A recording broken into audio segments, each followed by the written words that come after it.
ప్రస్తుతం మనతో పాటు ప్రముఖ ఆధ్యాత్మికవేత్త దైవాజ్ఞ బ్రహ్మశ్రీ వీరాపురం సుబ్రహ్మణ్య స్వామి గారు మనతో ఉన్నారు. గురువుగారితో మాట్లాడేద్దాం. నమస్కారం గురుగారు. శుభాశీస్సులండి.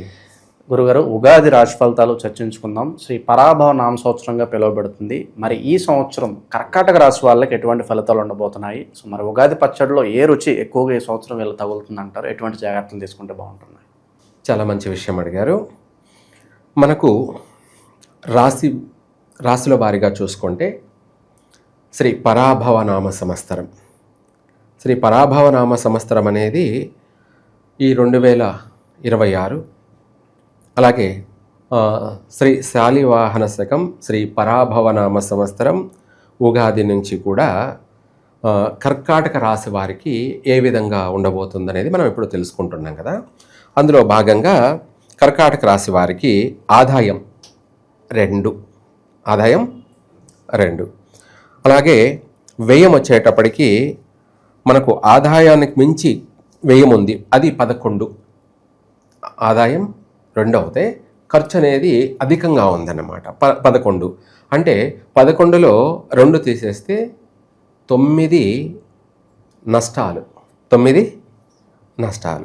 ప్రతి దాంట్లో కూడా ఆర్థికపరమైనటువంటి విషయాలలో అంటే సంవత్సరం మొత్తం మీద చూసుకుంటే టార్గెట్ మార్చి తర్వాత వెండింగ్ నుంచి మళ్ళీ వచ్చే ఉగాది మార్చి ముందు వరకు మనం చూసుకుంటే అధికంగా అప్పులు తేలే అవకాశం ఉంది. అధికంగా ₹9 నష్టం అంటే భారీ సమస్య. 1-2 నష్టం కాదు, ₹9 నష్టం అన్నది ఇక్కడ స్పష్టంగా తెలియజేస్తుంది. అలాగే మనకు ఈ కర్కాటక రాశి వారికి గౌరవార్థం 4, అవమానం 7. ఇక్కడ ఇది కూడా అధికంగా ఉంది. ఏది? అవమానపరంగా. గౌరవం ఏమో గౌరవం ఇచ్చేవాళ్ళు 4 ఉంటే అవమానించే వాళ్ళు 7 మంది ఉన్నారు. ఆ 7 మందిలో 4 తీసేస్తే ఇక్కడ 3 అధిక శాతం అవమానించే వాళ్ళు ఉన్నారు. ఇటు ఆర్థిక పరంగా 9 నష్టం ఉంది, అవమానపరంగా 3 నష్టము ఉంది. ఈ రెండింటిని చూసుకుంటే చాలా క్లిష్టమైన పరిస్థితి అని కూడా చెప్పుకోవచ్చు. ఎవరికి? కర్కాటక రాశి వారికి.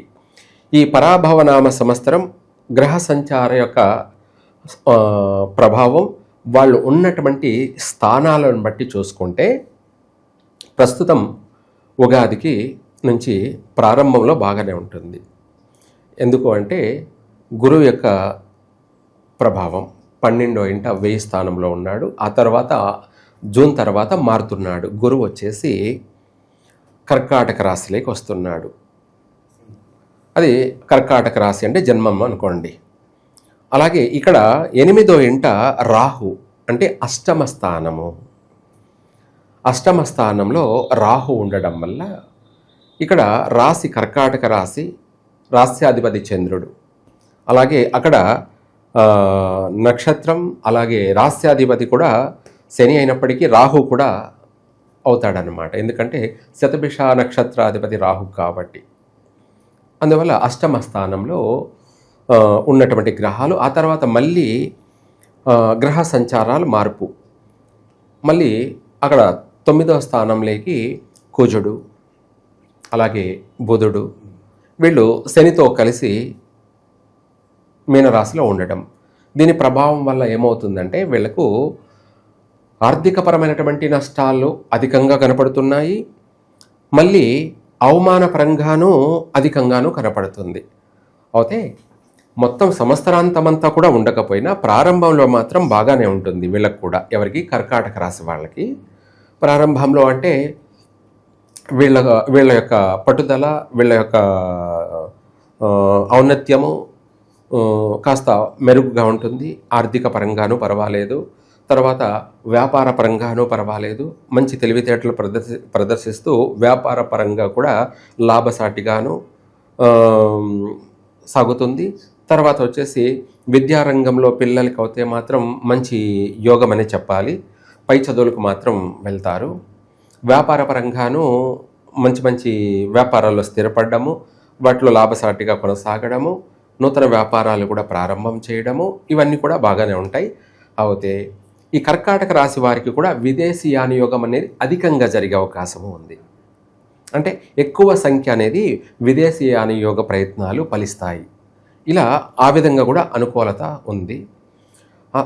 ఇవే కాకుండా ఎవరికైతే ఏ ఏ వృత్తి రంగాలలో అయితే ఉన్నారో వాటిల్లో బాగా రాణించడము, మంచి పేరు ప్రఖ్యాతులు సంపాదించుకోవడము, సన్మానాలు, సత్కారాలు, అలాగే పత్రాలు, ప్రశంసలు లేదా అవార్డులు, సన్మానాలు ఇలాంటివన్నీ కూడా బాగా కాస్త మనుషుల్ని ఎంకరేజ్ అవుతే జరుగుతుంది.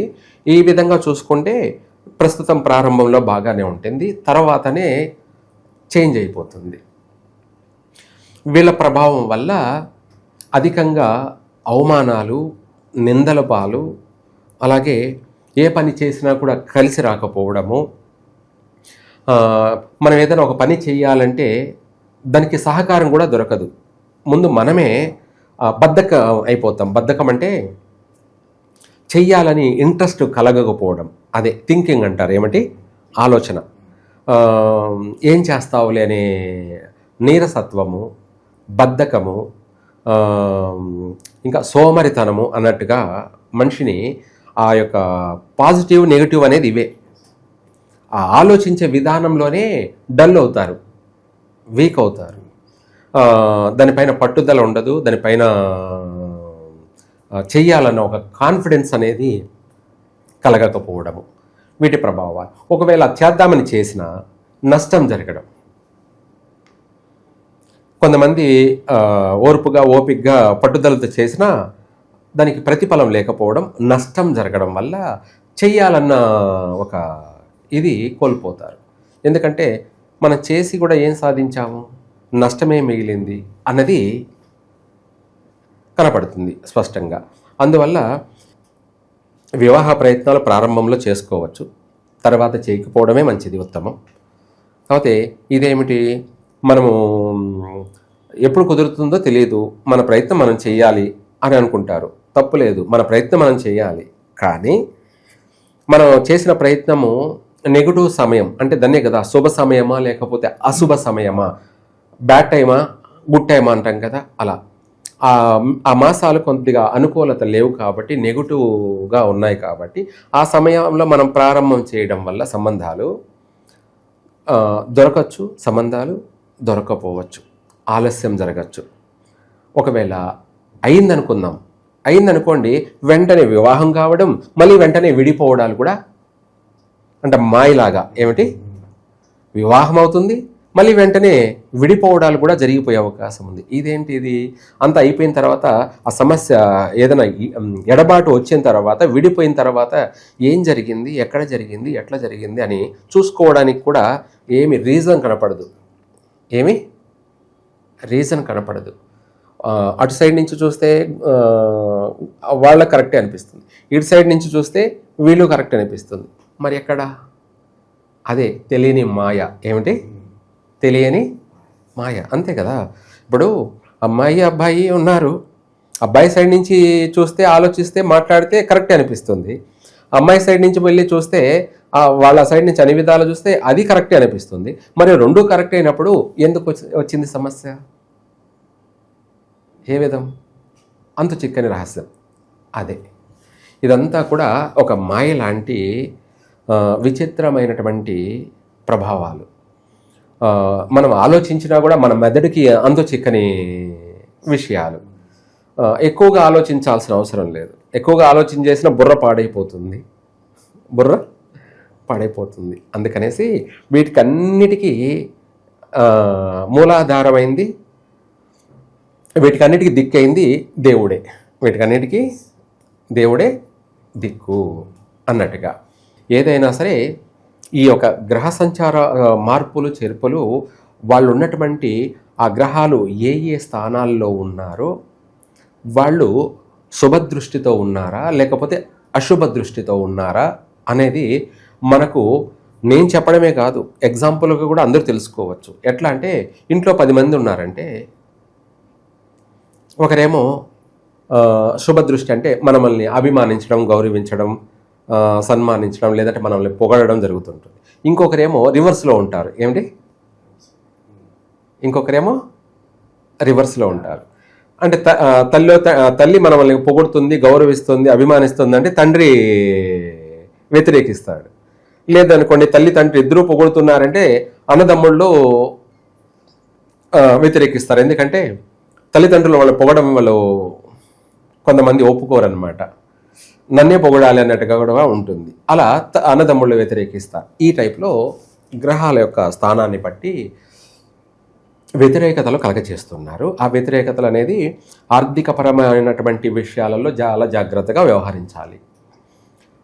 నూతనమైనటువంటి పెట్టుబడులు వ్యవహారాల విషయాల్లో చాలా వరకు చేయకపోవడం మంచిది. జూన్ తర్వాత వీళ్ళు కూడా నష్టాలు పాలయ్యే అవకాశం ఉంది. మళ్ళీ కూడా ప్రమాదాలు కొని తెచ్చుకునే అవకాశం కూడా ఉంది. ప్రమాదాలంటే లేనిపోని ప్రమాదాలు, సమస్యలు, ఆర్థిక నష్టాలు, ఇలాంటి సమస్యలన్నీ కూడా వీళ్ళే కొని తెచ్చుకునేటువంటి అవకాశాలు కూడా కనపడుతున్నాయి. ఏది ఏమైనా కూడా కర్కాటక రాశి వారు ప్రతి విషయాన్ని కూడా తూచా తప్పకుండా ఆలోచిస్తూ ఆచితూచి ఏ నిర్ణయం తీసుకోవాలో తీసుకోకూడదో అనుభవజ్ఞులైనటువంటి పెద్దలను సంప్రదించి తెలుసుకొని ఏదైనా చేయడం వీళ్లకు క్షేమదాయకం కర్కాటక రాశి వారికి. లేదంటే నష్టపోయేదే ఎక్కువగా కనపడుతుంది. ఇప్పుడు మన టైం బాగున్నప్పుడు ఎదుటి వాళ్ళు కొంతమంది కుటుంబ సభ్యులు ఇచ్చే సలహాలు మనకు ఉపయోగపడతాయి. మన టైం బాగలేనప్పుడు ఇంట్లో కుటుంబ సభ్యులు ఇచ్చే సలహాలు నష్టాన్ని కలగచేస్తుంటాయి. వీళ్ళకి లేకపోయినా వాళ్ళే ప్రేరేపించి చేయిస్తారు. అంటే కావాలని కాదు, ఆ నెగిటివ్ అనేది ఏ రూపంలో మనల్ని నష్టాలు కలగచేస్తుందో ఊహించలేరన్నమాట. అందుకనేసి అనుభవజ్ఞులైనటువంటి గురువులను సంప్రదించి తెలుసుకోవడం వల్ల వాళ్ళు ఏంటంటే గ్రహ నాడిని పట్టుకొని చూస్తారు. ఇప్పుడు వీళ్ళ జాతకరీత్యా వీళ్ళ జీవితంలో ఏదైనా నష్టం జరగబోతుందా, లేకపోతే లాభం రాబోతుందా అన్నది వాళ్ళు చూసి, సరే ఈ పని చెయ్యండి మీకు కలిసి వస్తుంది, లేదంటే ఈ పని చేయొద్దు నష్టపోతారు. అప్పుడు అక్కడ మనము తెలివిగా జాగ్రత్తగా కొద్ది రోజులు సైలెంట్ అయిపోతే సరిపోతుంది. తర్వాత ఆటోమేటిక్గా ప్రతిదీ కూడా కలిసి వస్తుంది. కాబట్టి మరి పిలిచి పిల్లనిచ్చినట్టుగా, అంటే మనం సంబంధం చూడాలని అనుకుంటుంటే వాళ్ళే పిలిచి మా అమ్మాయి ఉంది చేసుకుందరా అని అదే పిలిచి పిల్లనివ్వడం అని అంటారనమాట. అది అదృష్టం ఉంటేనే, అది ఎంతో నమ్మకం ఉంటేనే అవతల వాళ్ళు పిలిచి మరీ మనకు పిల్లనిస్తారు. ఆ విధంగా ఏదైనా సరే ప్రతిదీ కూడా మనకు సహకరిస్తుంది, డెవలప్మెంట్ జరుగుతుంది. ఆ విషయాల్లో మాత్రం వీళ్ళు తెలివిగా వ్యవహరించాలి. అయితే ఈ రాశి వాళ్ళు ఇప్పుడు అష్టమ స్థానంలో రాహు యొక్క ప్రభావము, ద్వితీయ స్థానంలో 2వ ఇంట కేతువు యొక్క ప్రభావము ప్రమాదాల కారణం చేస్తుంది. ప్రమాదాలు అంటే వాహన ప్రమాదాలు, నీటి ప్రమాదాలు, నీటి గండాలు, నీటి వలన ప్రమాదాలు, ప్రాణ నష్టాలు. ఇవే కాకుండా వాహన ప్రమాదాలు లేదా అగ్ని, ఇదే కాకుండా ఆయుధాల వల్ల కూడా ప్రమాదాలు. వీటితో పాటు కుటుంబ సభ్యుల్లో మాతృమూలకంగా అంటే తల్లి తరపున నుంచి కావచ్చు, తండ్రి తరపున నుంచి కావచ్చు, కుటుంబ సభ్యులు లేదా బంధుమిత్రులు లేదా స్నేహితులు, ఇలా వాళ్ళ వల్ల కూడా సూదకాలు ఎక్కువగా వీళ్ళు పాల్గొనే అవకాశం ఉంది. అంటే అనవసరంగా ఎక్కువ చావులకు వెళ్ళి పాల్గొనడం, ఆ కార్యక్రమాల్లో ఎక్కువగా వెళ్ళడం రావడాలు, ఇవి ఎక్కువగా కనపడుతున్నాయి. కాబట్టి వీటన్నిటినీ కూడా తప్పించుకోవడానికి వీలైనంత వరకు మన జాగ్రత్తలు మనం చేయాల్సిన మన పని మనం. ఎందుకంటే ఇప్పుడు ఒక పూట తిన్నాం, 2వ పూట మళ్ళీ తినాలి. తినాలి. తినకపోతే శరీరం సహకరించదు, ఎనర్జీ ఉండదు, నీరసపడిపోతాము. దానికంటే కూడా ఎక్కువ బాధపడతాం, తినలేదే అని బాధపడతాం. అదేవిధంగా మనం నిత్యకృత్య కార్యక్రమాలు ఎలాగో ఆ టైప్లోనే మనము దైవారాధన అనేది కూడా అంతే నిత్యకృత్య కార్యక్రమాల్లో ఇది ప్రధానమైనటువంటి భాగం. ఏది? దైవ దర్శనం. దానివల్లనే మీకు శక్తి, మానసిక శక్తి, శారీరక శక్తి, దృఢత్వం అన్ని విధాలు కూడా ఒక బలం ఏర్పడుతుంది. దాన్నే దైవ బలం. అది కావాలి. కాబట్టి కర్కాటక రాశి వాళ్ళు ఇక్కడ మన భైరవుడు ఎవరు? కాలభైరవుడు. కాలభైరవుల్లో కూడా అనేక రూపాలు ఉన్నాయి. స్వర్ణ భైరవుడు, ఉగ్ర భైరవుడు, అంగభైరవుడు, ఇలా అనేక ఉన్నాయన్నమాట. అందులో స్వర్ణ భైరవ ఏమిటి? స్వర్ణ భైరవుడిని వీళ్ళు ఎక్కువగా స్వర్ణ భైరవ హోమం జరిపించడం కానీ, స్వర్ణ భైరవ, ఇందులో కూడా అఘోర భైరవుడు ఏమిటి? అఘోర భైరవుడు, ఇలా భైరవుల్లో కూడా అనేక రూపాలు ఉన్నాయన్నమాట. అందులో స్వర్ణాకర్షణ భైరవుడు అంటారు. ఏమిటి? స్వర్ణ ఆకర్షణ భైరవుడు. స్వర్ణాకర్షణ అంటే ఏంటి? బంగారమైన జీవితం. ఏమిటి? బంగారమైన జీవితం అంటే ప్రతిదీ ఆకర్షించడమే మనల్ని. శత్రువు వినాశనం జరుగుతుంది. అనుకున్న పని మనము విజయం వైపు వెళ్తాము. ఈ రాహువుని మనము కట్టడి చేయాలన్నా, రాహుకేతువులు ఇద్దరిని కట్టడి చేయాలన్నా, వాళ్ళ యొక్క బాధల నుంచి తప్పించుకోవాలన్నా, మనకు ఉపశమనం కలగాలన్నా, మనకు రాహుకాలం అనేది ప్రతిరోజు ప్రపంచవ్యాప్తంగా సంచరిస్తూ ఉంటుంది. అదేవిధంగా మనము వాటన్నిటి నుంచి బయటపడాలన్నా కూడా ఈ యొక్క స్వర్ణాకర్షణ భైరవుడుని మనము పూజించడం వల్ల, అది హోమం జరిపించుకోవచ్చు. అలా చేయడం వల్ల మనకు ఆర్థిక పరంగానూ బాగుంటుంది, ఆరోగ్యపరంగానూ బాగుంటుంది, అలాగే ప్రజా ఆకర్షణ ప్రకారంగానూ బాగుంటుంది. అయస్కాంతంలాగా. ఏమిటి? శత్రువులు అనేవాడు ఉండడు, మిత్రుడే. మనం చూడగానే అవతల వాళ్ళకి మనం చూడగానే వాళ్ళకి తెలియని ఒక ఫీల్, ఆనందం కలుగుతుంది. దాన్ని ఆకర్షణ, ప్రజా ఆకర్షణ. ఇది ముఖ్యంగా రాజకీయ నాయకులు అయితే 100% పాటించాలి. ఎందుకంటే వాళ్ళు సక్సెస్ కావడానికి వాళ్ళు గ్యారంటీగా. లేదనుకోండి వాళ్ళు భారీ నష్టాలు మూల్యం చెల్లించే అవకాశం కూడా ఉంది. ఆ భారీ నష్టాలు ప్రమాదాలు కావచ్చు, ప్రాణ నష్టాలు కావచ్చు, ధన నష్టము కావచ్చు, మళ్ళీ ప్రజలలో అవమానాల పాలు. ఏమిటి? అధికంగా డబ్బు ఖర్చు పెట్టి పోగొట్టుకున్నారు. వాళ్ళు శారీరకంగా, మానసికంగా ఎక్కువగా థింక్ చేసి తిరిగి అలసిపోయి మళ్ళీ ఇంత శ్రమ పడిన తర్వాత మళ్ళీ వాళ్ళతో, ప్రజలతో అవమానాలు, నిందలు. నువ్వు మాకేం చేశావు అని ప్రశ్నలు తిరిగి, ఇలా ఇవి ఊహించినటువంటి బాధలు. అందుకనేసి వీళ్ళైతే 100% విజయం పొందడానికి, ప్రజా ఆకర్షణ పొందడానికి, అలాగే రాబోయేటువంటి విపత్తులు, ఉపద్రవాలను అన్నిటినీ కూడా తప్పించుకోవడానికి ఈ యొక్క స్వర్ణాకర్షణ భైరవుని యొక్క హోమం జరిపించినట్టు అయితే అందరూ సక్సెస్ అవుతారు.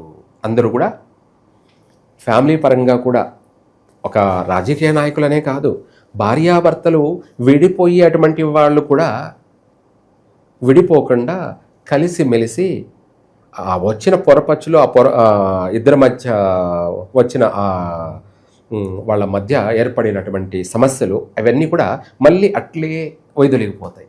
అట్లే తొలగిపోయి సమయానుకూలంగా విడిపోయే సమస్యలు రాకుండా కలిసిమెలిసే జీవిస్తారు. కలిసిమెలిసే మళ్ళీ ఎడబాటు ఏమవుతుందంటే పూర్తి అనేక నష్టాలకి దారితీస్తుంది. ఆ దూరం, వ్యత్యాసం అనేది ఇంకా పెరుగుతూనే ఉంటుంది. ఏమిటి? పెరుగుతూనే ఉంటుంది. అందుకనేసి ఆ వ్యత్యాసము, ఆ దూరము, ఆ ఎడబాటు అనేది రాకూడదు. ఆ ఎడబాటు అనేది రాకుండానే చూసుకోవాలి. రాకుండా చూసుకోవాలి అంటే ఆ సమస్యలు ఏదైనా సరే రాకుండా చెయ్యాలి అంటే ఈ యొక్క స్వర్ణాకర్షణ భైరవ హోమాన్ని జరిపించినట్టయితే కర్కాటక రాశి వాళ్ళకి తిరిగే లేదు. ప్రతి రంగంలో, ఒకటి కాదు, అన్ని విజయాలే, అన్నింటా విజయాలే. విద్యాపరంగా, ఉద్యోగ ప్రకారంగా, వ్యాపార ప్రకారంగా, ప్రజా ఆకర్షణ ప్రకారంగా, భార్యాభర్తల యొక్క కుటుంబ సఖ్యత కోసం, సంతాన భాగ్యం కోసం, ఇలా సర్వ విధాల కూడా అన్నిట్లోనూ విజయం అనేది వీళ్ళను వరిస్తుంది. కర్కాటక రాశి వాళ్ళు తప్పకుండా ఇలాంటి పరిష్కారం చేసుకోవడమే చాలా మంచిది. చిన్న చిన్న పరిష్కారాలు ఏమిటంటే కుదరవు కొన్ని విషయాల్లో.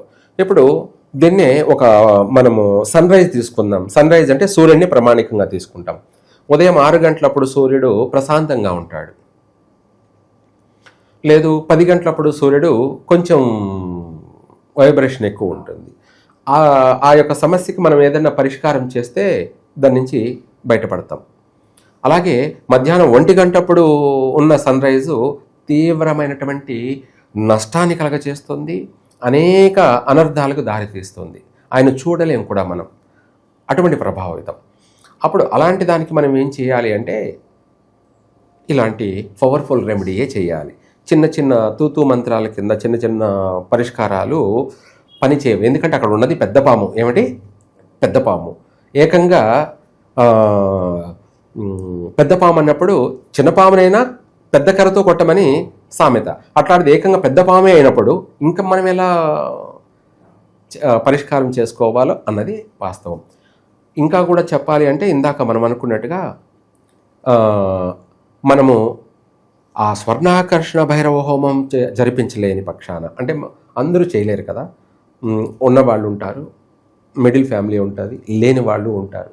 ఎందుకంటే వాళ్ళ పుట్టిన సమయాన్ని బట్టి, వాళ్ళ తలరాతని బట్టి, బిడ్డొచ్చిన వేళ గుడ్డొచ్చిన వేళ అన్నట్టుగా వాళ్ళ పుట్టిన తలరాతే ఏ రాశి అయినా కూడా ప్రధానం అవుతే, లేని వాళ్ళు ఏంటంటే సర్పారాధన చేసుకోవడం మంచిది. ఏమిటి? సర్పారాధన. ఇది సర్ప సూక్తం అనేది వాళ్ళే పఠించుకోవచ్చు. ఎవరో మళ్ళీ గుడికి వెళ్ళి ఖర్చు పెట్టి చేయలేని వాళ్ళకి ఏంటంటే సర్పసూక్తం. ఈ సర్పసూక్తం అనేది సర్పసూక్తం అనేది ఉంటుంది, బుక్ కూడా దొరుకుతాయి, పఠించవచ్చు. లేదంటే నేను ఒక గాయత్రి మంత్రాన్ని చెప్తాను, అదే పఠించవచ్చు. ఈ మంత్రం కూడా ఏమిట్రా అంటే అనేక మంత్రాలు ఉంటాయిలేండి. ఓం కర్కోటకాయ విద్మహే మమ ఐశ్వర్యప్రదాయ ధీమహి తన్నో సర్వ విషదృష్టి ప్రచోదయాత్ స్వాహ. చెడు దృష్టి, ఎటువంటి చెడు దృష్టి అయినా కూడా పటాపంచల చేస్తూ నాకు ఐశ్వర్యాన్ని ప్రసాదించమని. ప్రపంచంలో ఎవరికైనా కావాల్సింది ఏమిటి? ప్రతి ఒక్కరికి కావాల్సింది ఐశ్వర్యం. ఉన్నవాడికి ఐశ్వర్యమే, లేనివాడికి ఐశ్వర్యమే. ఇలా మొత్తం వేరియేషన్ ఎట్లా ఉన్నా కూడా అందరికీ కావాల్సిన ఐశ్వర్యం. అందుకనేసి ఇది సర్ప మూల మంత్రాలు ఇవి, అందులో ఇది పఠించవచ్చు. లేదా ఇంకా కూడా చెప్పాలంటే ఓం నమో అస్తు సర్పేభ్యో యోకే చ పృథివీ మనో అంతరిక్షే ఏ దివితేభ్యః సర్పేభ్యో నమః. ఇది కూడా మంత్రం పఠించవచ్చు. ఇలా సర్ప మంత్రాలు ఏదైనా సరే సర్ప సూక్తం పఠించడం వల్ల ఈ బాధలన్నీ కూడా తొలగిపోతాయి. ఇది డబ్బు ఖర్చు పెట్టి చేసుకోవాల్సిన అవసరం లేదు. మనంతటా మనమే నిత్య పూజా కార్యక్రమాలలో భాగంగా ఇంట్లోనే చేసుకోవచ్చు, లేదంటే గుడికి వెళ్ళి చేసుకోవచ్చు. ఇంతగా మనం ఎందుకు చెప్పాల్సింది వస్తుంది అంటే మీరు బాగుండండి, మీరు బాగుండడానికి ప్రయత్నం చేయండి, మీ ప్రయత్నం మీరు చేయండి, తర్వాత మేము ఉన్నాం, తర్వాత అంతే. ఓకే, ఓవరాల్గా ఈ రాశి వాళ్ళందరికీ ఈ పరాభవ నామ సంవత్సరం ఏ విధంగా ఉంటుంది, ఎటువంటి జాగ్రత్తలు తీసుకోవాలి, మంచి విశ్లేషణ అందించారు. హోప్ఫుల్లీ అంతా కూడా మంచి జరగాలని చెప్పి కోరుకున్నాం. అవును, ధన్యవాదాలు. సర్వే జన సుఖినో భవంతు.